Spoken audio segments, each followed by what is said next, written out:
ইরানের প্রয়াত সর্বোচ্চ নেতা আয়াতুল্লাহ আলী খামেনিকে শেষ শ্রদ্ধা জানাতে মানুষের ঢল নেমেছে তেহরানে। শনিবার রাজধানীর গ্র্যান্ড মুসল্লায় শুরু হয়েছে খামেনির চিরবিদায়ের মূল আনুষ্ঠানিকতা।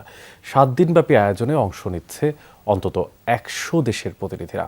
ধারণা করা হচ্ছে পুরো আনুষ্ঠানিকতায় অংশ নেবে 2 কোটি মানুষ।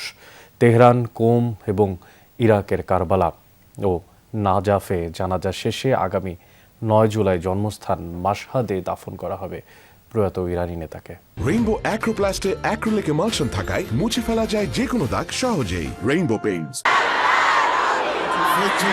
তেহরান জুড়ে শোকের মাতম। প্রয়াত সর্বোচ্চ নেতাকে চিরবিদায় জানাতে লাখো মানুষের ঢল। ইরানের রাজধানীর গ্র্যান্ড মুসাল্লায় কফিনবন্দি নিহত সর্বোচ্চ ধর্মীয় নেতা আয়াতুল্লাহ আলী খামেনি। ক্ষমতা, প্রভাব কিংবা রাজনীতি সবকিছুই যেন থমকে আছে এখানে। কেবল একজন নেতার বিদায় নয়, একটি অধ্যায়ের অবসান। কালো পোশাকে প্রিয় নেতার প্রতি শ্রদ্ধা জানাতে এসেছে শোকাহত জনতা।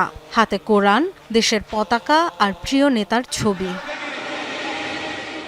অশ্রুসিক্ত চোখে শোকের মাতম যেমন আছে, প্রতিশোধের স্লোগানও শোনা গেছে অনেকের কণ্ঠে।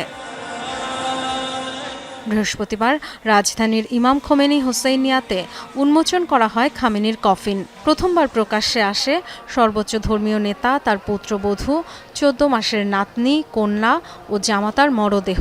গত 28 ফেব্রুয়ারি যুক্তরাষ্ট্র ও ইসরায়েলের যৌথ হামলায় যাদের মৃত্যু হয়েছে।